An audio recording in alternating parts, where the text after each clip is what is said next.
Hey, it's Craig. I just wanted to let you know that you can listen to Canadian History X early and ad-free on Amazon Music, included with Prime. Greetings and welcome to another episode of Canadian History X. If you like, you can support the podcast for as little as $3 a month. Just go to patreon.com/CanadaEHX. You can also donate to the podcast by going to CanadaEHX.com and clicking donate. Don't forget, I have two other podcasts out there. Pucks and Cups, which releases every single Tuesday, and From John to Justin, which releases every single Friday. I do all these podcasts full-time, the writing, the research, everything. So, every dollar you give helps keep it all going, and I truly do appreciate it, and I'll thank you on the air and throughout my social media. If you like, you can email me at craig@canadaehx.com. You can find me on Twitter. My handle is Craig Baird, CraigBaird, and I'm on Instagram and TikTok at Bairdo37. You can also find me on YouTube, where I put up weekly videos on Canada's history. Just go to youtube.com/c/CanadianHistoryX. And remember, that's EHX. First, I'd like to apologize because my voice might be a bit off. I'm right now battling through a sore throat, but I wanted to make sure that I got an episode out, so I drank some cough syrup, and I'm ready to get this episode recorded so you can all enjoy it. But I apologize if I get gravelly or my voice breaks or anything like that, because sore throats suck. It could be argued that the Avro Arrow is the most famous aircraft in Canadian history. It is famous not only for the fact it was one of the most advanced aircraft of its time, but also the unceremonious end to the Avro program that moved the aircraft into legend. Today, I'm looking at the famous Avro Arrow. By the 1950s, the Cold War was growing as a perceived threat to North America.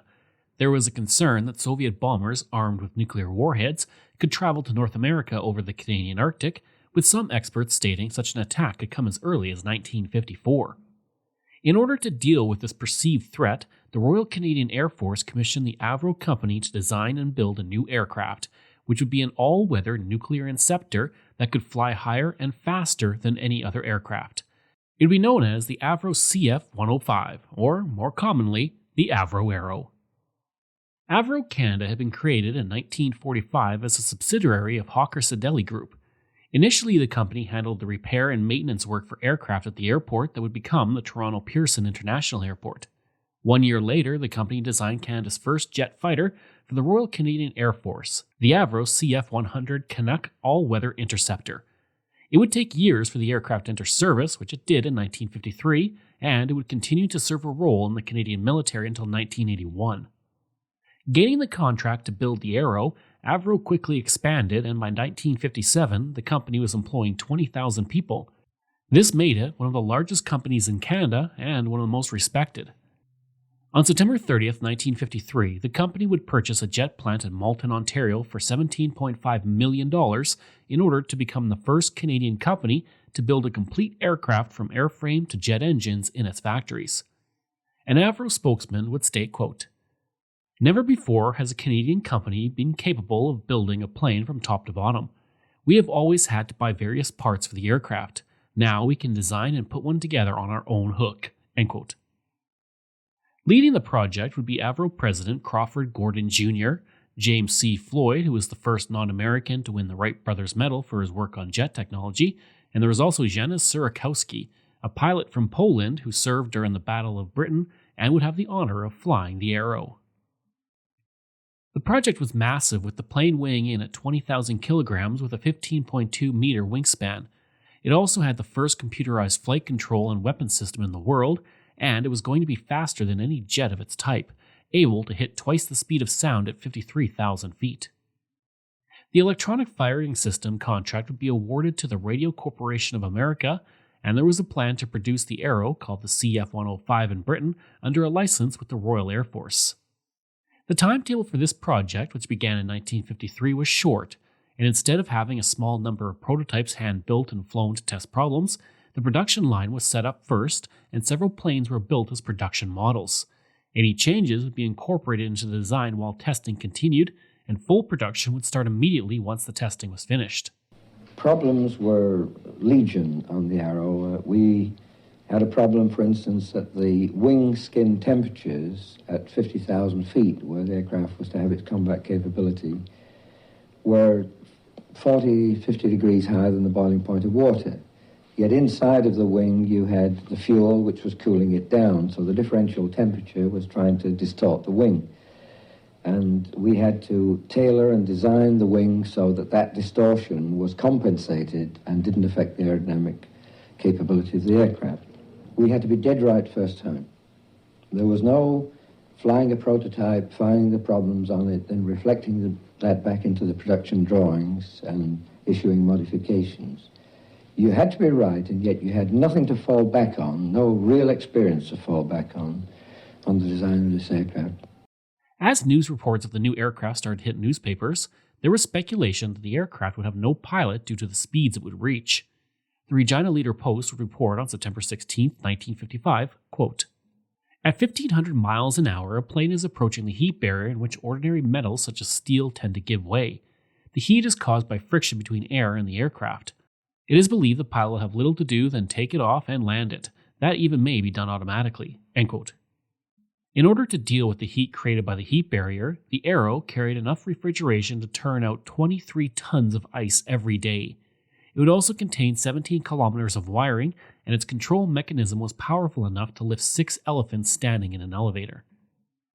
In order to test the plane, 9 models of 1/8 size were launched on rockets over Lake Ontario and 2 others over the Atlantic Ocean. These models flew at Mach 1.7 and were initially crashed into the water. Around the time tests were beginning, there was a worry that the funding from the government would be cut. The government had nearly lost $60 million that it had invested in 2 post-Korean defense projects, which included the Avro Arrow program, and it was a drastic action by the government that prevented the failure of the 2 projects and the money already invested. One of the first tests took place on August 25, 1955, when a miniature was mounted on the nose of a Nike anti-aircraft missile and sent to supersonic speeds to 24 kilometers in the air and then sent back down after it was released from the missile. At the same time, another model was mounted in a wind tunnel in Buffalo and flown at speeds equaling 1,600 kilometers an hour. This method of testing the plane also had risks, which meant a massive testing program was needed to mitigate the risks. By the middle of 1954, wind tunnel work began on the plane, as well as computer simulation studies.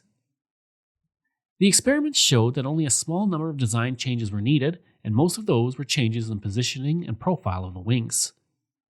In October of 1954, it was announced that the new Avro Arrow would be ready for output by 1956, according to R.K. Anderson, in speaking with an international meeting of 250 scientists, engineers, and technicians. While he did not state it was the Arrow, most interpreted it to be so.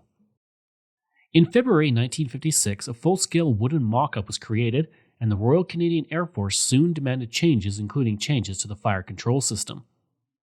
All of this work came to fruition on October 4, 1957, when the Avro Arrow was unveiled in front of 12,000 people at the Avro plant. Ian Austin, a journalist in attendance, would state, quote, "Its swept-back delta wings and early electronic flight controls gave it a look of tomorrow, as did its blinding white, matte black, and day-glow orange paint." End quote. Of course, what a lot of people didn't know was that the plane was literally just painted, and one stenographer at the unveiling found that the paint was still wet on the jet. Air Vice Marshal Hugh Campbell would say, quote, "The Arrow, including its missiles, flight trail, and fire control systems, we believe will become a very important component of North American air defense." End quote. In Canada, the wraps were taken off one of the most ambitious aviation ventures ever undertaken in this country. The Avro Company's CF-105, or as it's called, the Arrow. Without intercontinental ballistic missiles, the CF-105 was scheduled to be the most important instrument of air defense for the next 10 years. Now, this may not be so. In any case, when the Arrow does go into service, it will compete with any manned fighter anywhere in the world. One concern was raised about the plane on the first day, and that was the noise it would generate. Finding a base for the planes would be difficult, considering that anyone living within 4 kilometers of the plane taking off would find it quite bothersome. Another issue was that due to its speed, it gobbled up fuel and could only fly for about 40 minutes, but in that time it could cover a distance from Toronto to Halifax. On the first day that the plane was unveiled, there was already talk of whether or not it would still be useful. The Calgary Herald would write, quote, "Will the Arrow, which will not be in squadron service until 1961, be outdistanced soon by rockets? This is the real contest the Arrow faces. not against Russian bombers, which she can magnificently demolish, but against the time scale of rocket missilery, which is rapidly compressing her useful fighting life." End quote. The same article would highlight that the program was under review, but that it would likely be safe from cuts.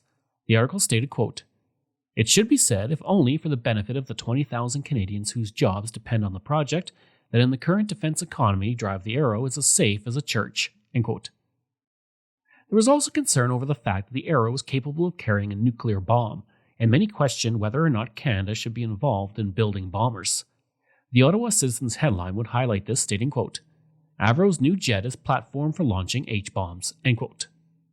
Zurakowski, the man who would fly her on the first flight, would say, quote, "She'll do, easy to fly. She'll be the easiest flying plane ever built." End quote.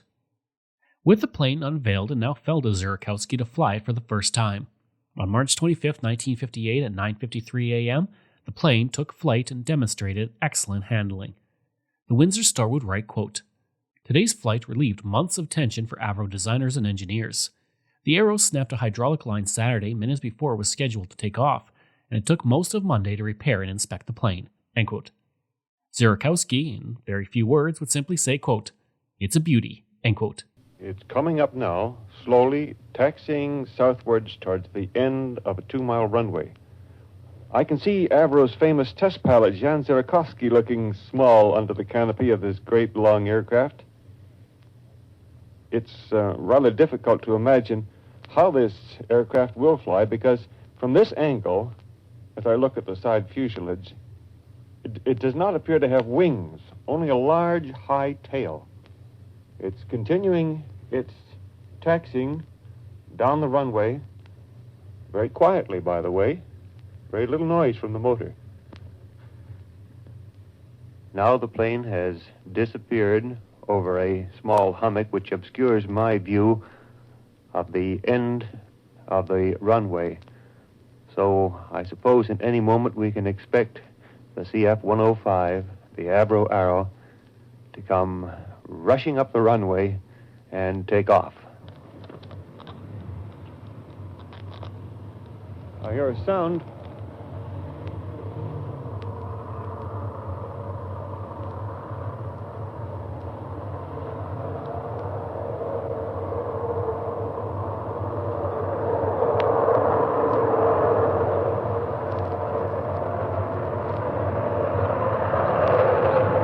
This is it.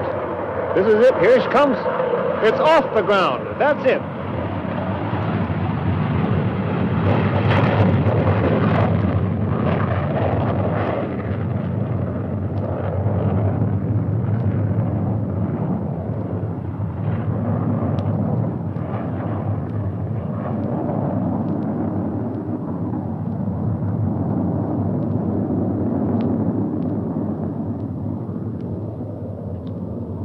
Oh, what a magnificent and thrilling sight.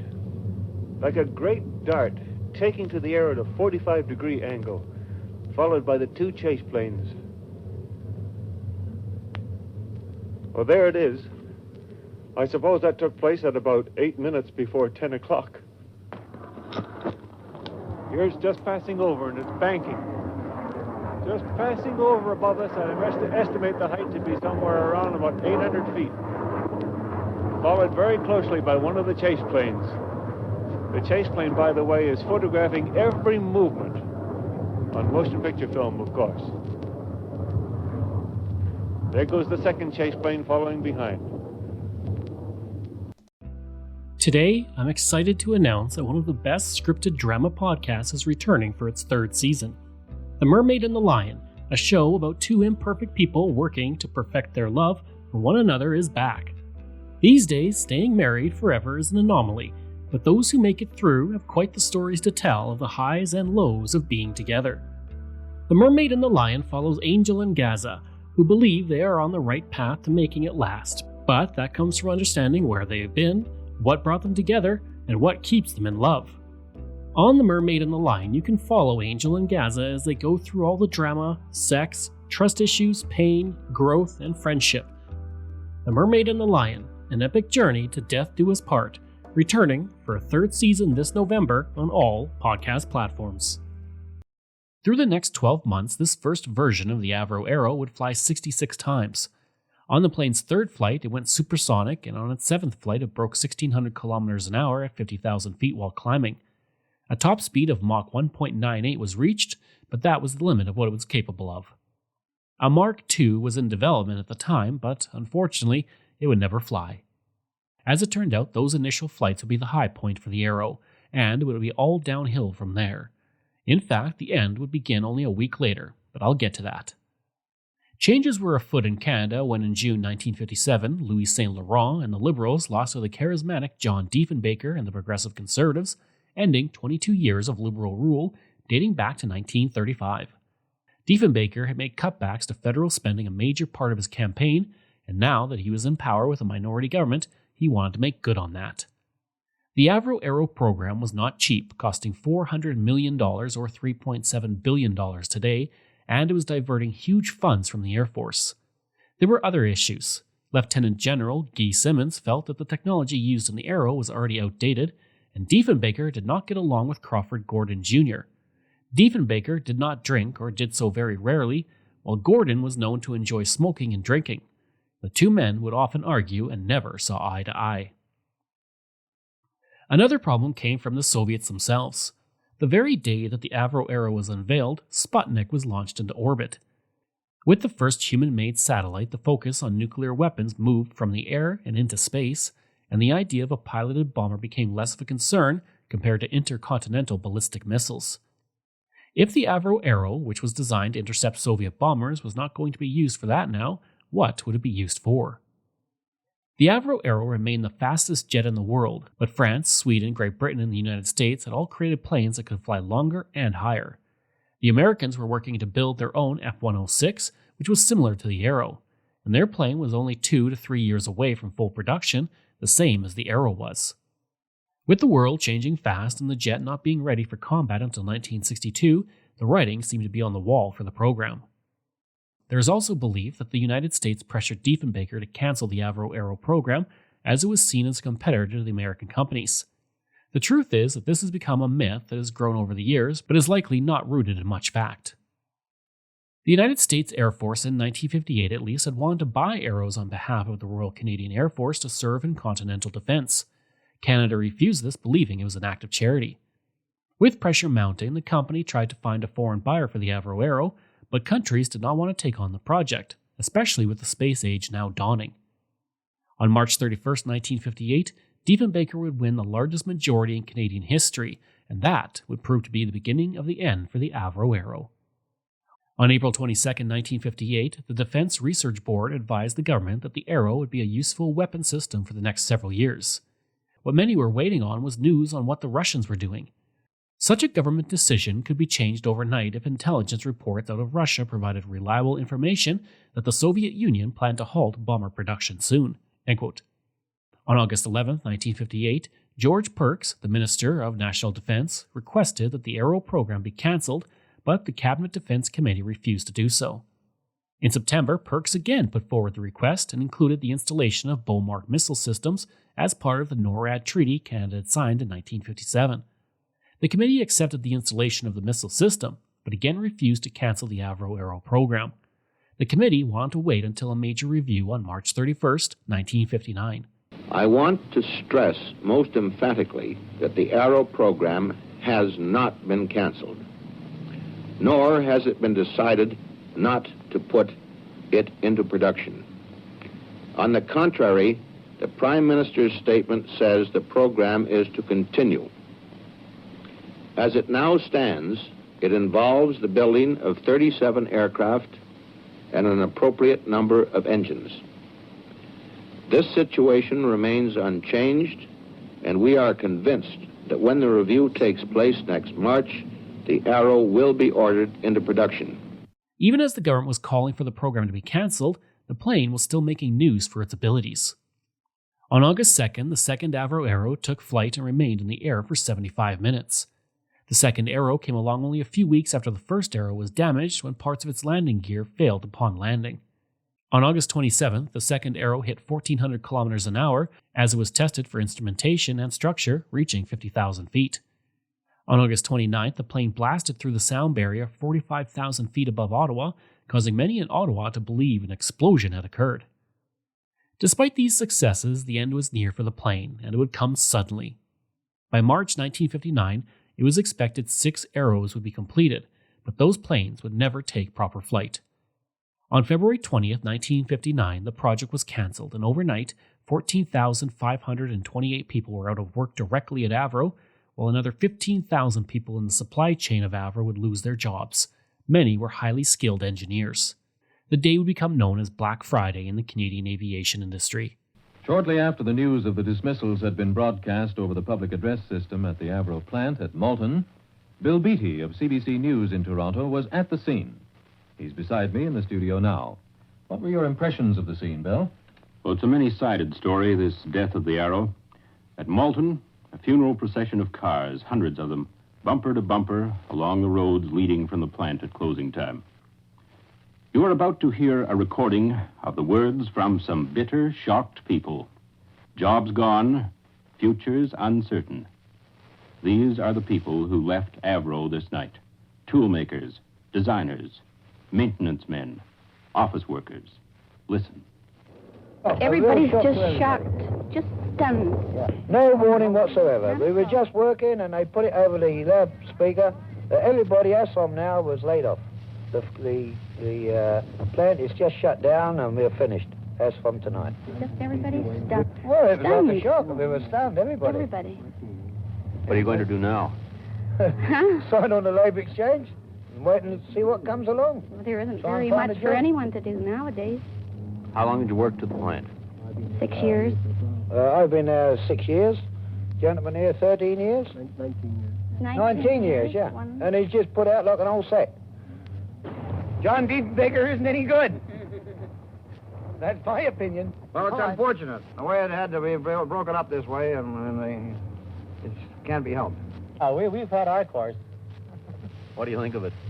Oh, well, it was quite a disappointment. People are living on hopes. They figured that there would be something come out of it, you know, that they wouldn't get cut so drastically. Well, we've been expecting this, but we didn't expect it so soon. What do you think of the news today? Oh, wonderful. Good fishing now. You think you'll just go fishing? I think we'll have to for a few days. What are you going to do now? Take the boat back to Scotland. I'm going to draw my unemployment right till the last draw. Diefenbaker ain't going to get it. There's nothing wrong with Diefenbaker. It's the minute before Diefenbaker it was at. That's right. That's what I say. I say there's too much Americanism and not enough Canadianism in the country, and we're fast becoming a satellite of the Americans. How long have you been at the plant? 17 years. Well, I think it's drastic. I think that the government have shown a disregard for the economy. Well, I wouldn't say actually the economy, but for the good and welfare of the people alone. I didn't think it would have been collapsed right immediately. I figured they might have done something to facilitate other workers, and there's ailing people in the plant. Like this man here is a cripple. He's got no legs. And I think it's a tragedy completely, and it'll learn people that the only party for the Canadian people is a CCF party. Well, there you have the collective voices of personal disillusion. Avro working people recorded at random as they drove out from Avro for the last time. Employees were told this afternoon to take away all personal belongings from the plant. General Charles Folks, the chairman of the Canadian Chiefs of Staff, would say the end came because the high cost and lack of foreign orders, stating, quote, "Therefore, because of these reasons, it is now possible that we may have to abandon the policy of developing and producing special Canadian equipment for the limited requirements of the Canadian forces." End quote. Diefenbaker would issue a statement regarding the cancellation later in the day on February 20th. He would state, quote, "By the middle 1960s, the missile seemed likely to be the major threat and the long-range bomber relegated to supplementing the major attack by these missiles. This decision is a vivid example of the fact that a rapidly changing defense picture requires difficult decisions, and the government regrets the inevitable impact of it upon production, employment, and engineering work in the aircraft and related industries." End quote. Prime Minister Diefenbaker would add, quote, "The examination had been made in light of all information available concerning the probable nature of threats to North America in future years, the alternative means defense, and the estimated costs. The conclusion is that the development of the Arrow should be terminated now." End quote. Well, Mr. Diefenbaker, what were the main factors behind the government's decision with regard to the Arrow? Well, as far back as 1952, when the plan first got underway, it was realized that from time to time it would be subject to examination with a view to ascertaining whether or not this type of interceptor would be the proper instrument. Last September, I made it perfectly clear that having regard to the development that was then taking place, particularly in intercontinental ballistic missiles, that there was a probability that action would have to be taken in this regard. And that's the reason for the action. We were loath to take it, but responsibility rested upon us to assure that the defense dollar expended in Canada shall return the largest potential in defense. And having regard to the change in attitude of the USSR in devoting itself more and more to missiles, we found that the defense that would be available to Canada by 1962, when these aircraft would first be available in general for the RCAF, by that time they would be ineffectual and inoperative if the missiles had been advanced as we expect they will. Diefenbaker would then make it clear that Canada would go ahead with the installation of Beaumark anti-aircraft missile systems, which would be fitted with nuclear warheads. Avro management was completely caught off guard by the cancellation. They had known that the program was in jeopardy, but they had expected it not to come before the March review. They had hoped to fly the Arrow Mark II before cancellation to set new world speed and altitude records. Crawford Gordon Jr. would state, quote, "We've received wires from the government instructing us to cease all work immediately on the Arrow and the Iroquois program at Malton, and by all suppliers and subcontractors. As a result, notice of termination of employment is being given to all employees.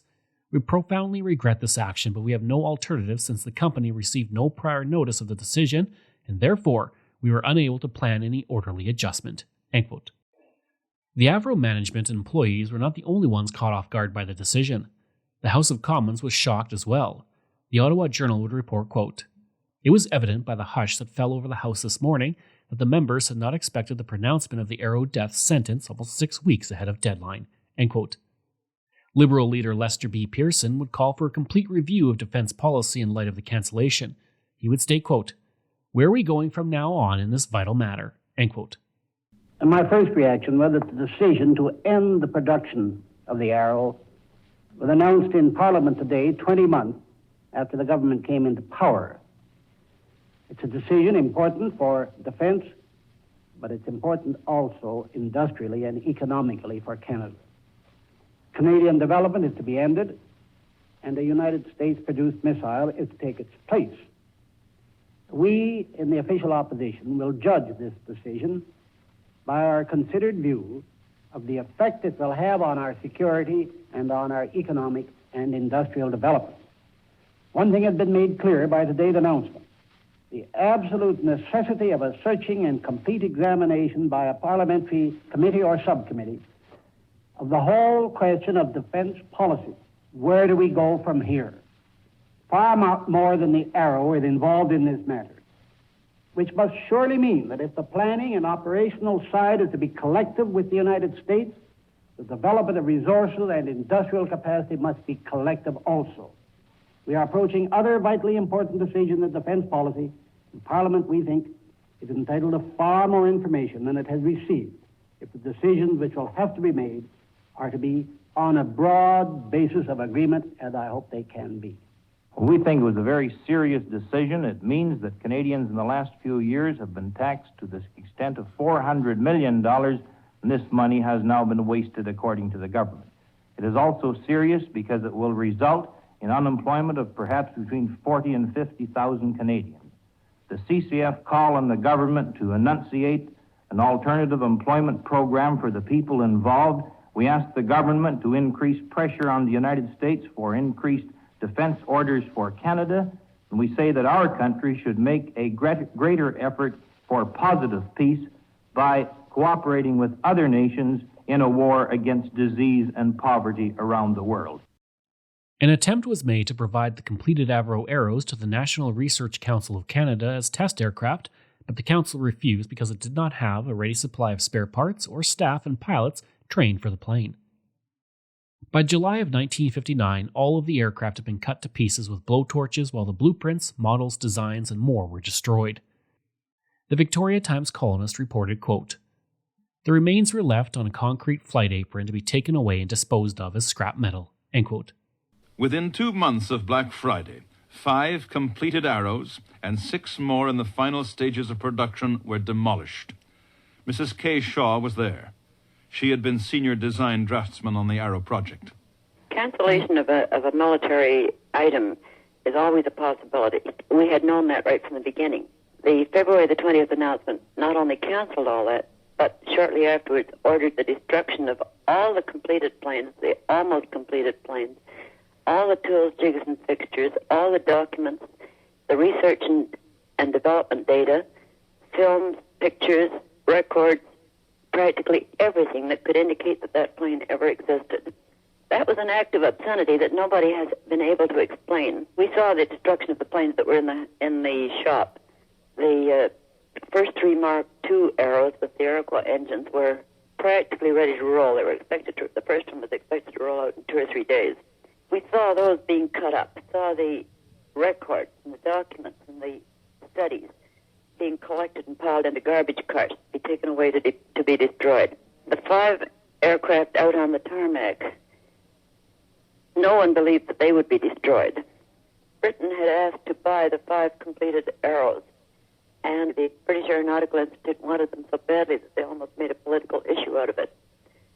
All that was thrown down the drain. Everything was cut up for scrap.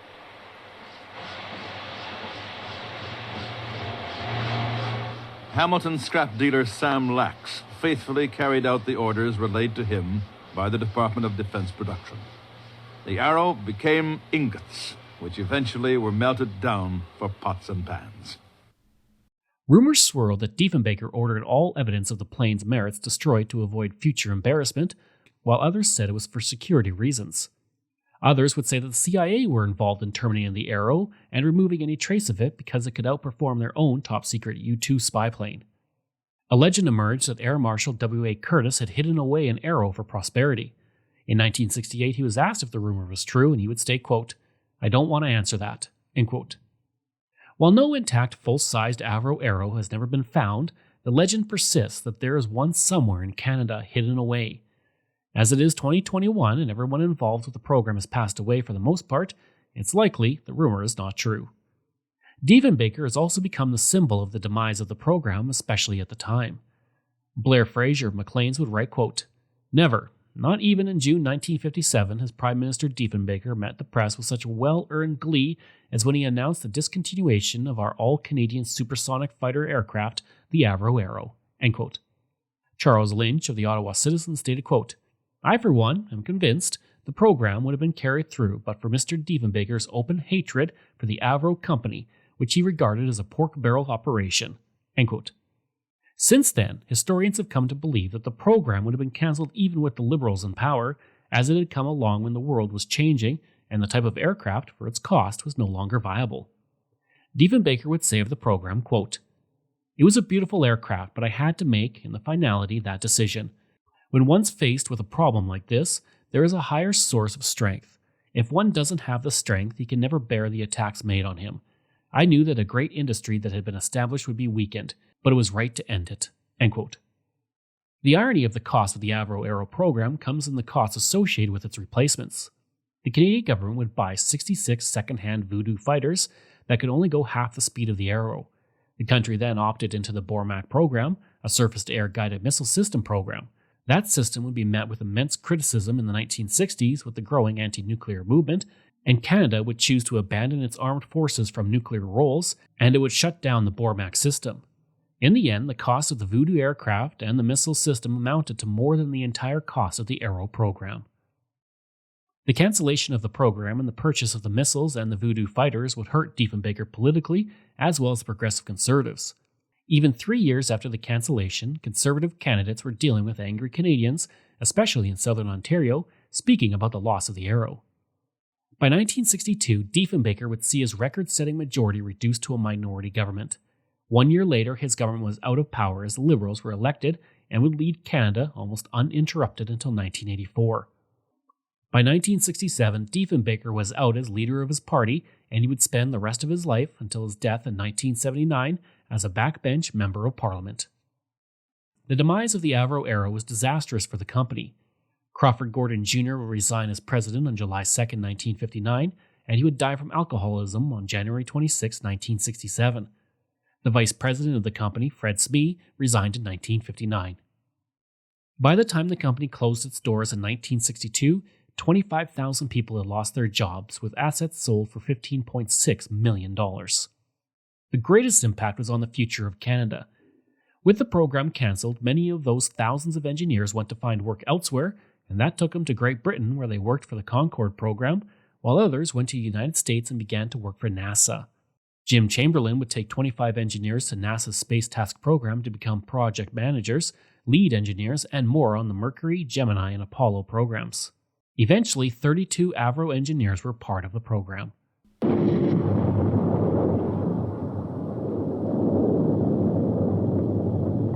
And the consequences? One of them was a shot in the arm for the American Moon Project.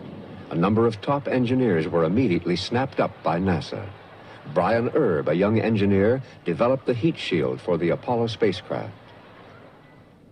Len Packham, in charge of the rocket test program with Avro, worked on the telemetry system for the first manned rocket launchings. And Jim Chamberlain, chief technician at Avro, was project director for Gemini and is now with McDonnell Douglas in Houston. Engineer Ken Cook went from Avro straight to McDonnell Douglas in St. Louis. He's now a systems engineer on the F-18, which his company hopes to sell to Canada for $2.5 billion. It seems the era of the manned interceptor is not over after all, but it's unlikely we'll ever have another Arrow. Shortly after the cancellation, we signed a defense production sharing agreement with the U.S., tacitly agreeing never again to undertake production of a major weapon system on our own. Avro employees would also hold reunions through the years, and Paul Stevens, a producer of the future Arrow miniseries, would say, quote, "You sit there in a hotel room full of white-haired men and listen to their testimony. These are people who went to land a man on the moon, but they would say working on the Arrow was the best time of their lives. This was the spirit of enthusiasm and creativity at Avro that they never felt again. You could just tell it was like the Apple Corporation of the 1950s. End quote. Pieces of the Avro Arrow have turned up over the years and found their way into museums. The Canadian Air and Space Conservancy has a full-sized replica of the plane, while the Avro Museum in Calgary has a flying replica. There's also the nose section of the original Arrow with the words "Cut Here" written on it, on display at the Canadian Aviation and Space Museum in Ottawa. In 1997, a miniseries called Arrow was released on CBC. The 4-hour miniseries starred Dan Aykroyd as Crawford Gordon. The miniseries was highly acclaimed by viewers and historians and won several Gemini Awards that year. It also spawned a Heritage Minute about the Avro Arrow. You know the story, when the RCAF said Mach 2 fighter, 2-place 1,000-mile range, the British said it was impossible. The Yanks tried twice and failed. They said, "You're dreaming." We said, "Fine, we'll build it right here in Toronto." And now you guys, my guys, are saying that it can't be done, that they were right? Now that's the rocket that we used to get the model up to speed, and then the onboard sensors tell us that...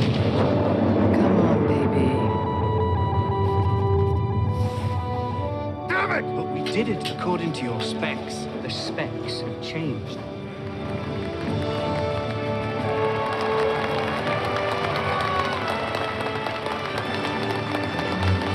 We did it. Arrow 201. You cleared for takeoff.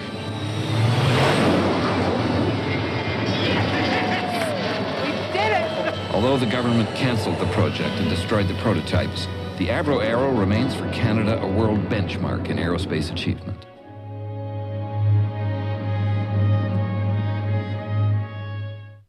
Aykroyd would offer his own view of the program, stating, quote, "I can see why the program was cancelled. Missiles were coming in. There was pressure from the United States not to have an aerospace program in Canada.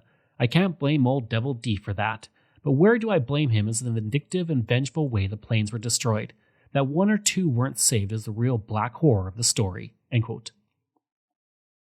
In February 2004, the pilot who took the Arrow to the skies, Zerkowski, would die of a rare blood disorder at his home in Barry's Bay, Ontario.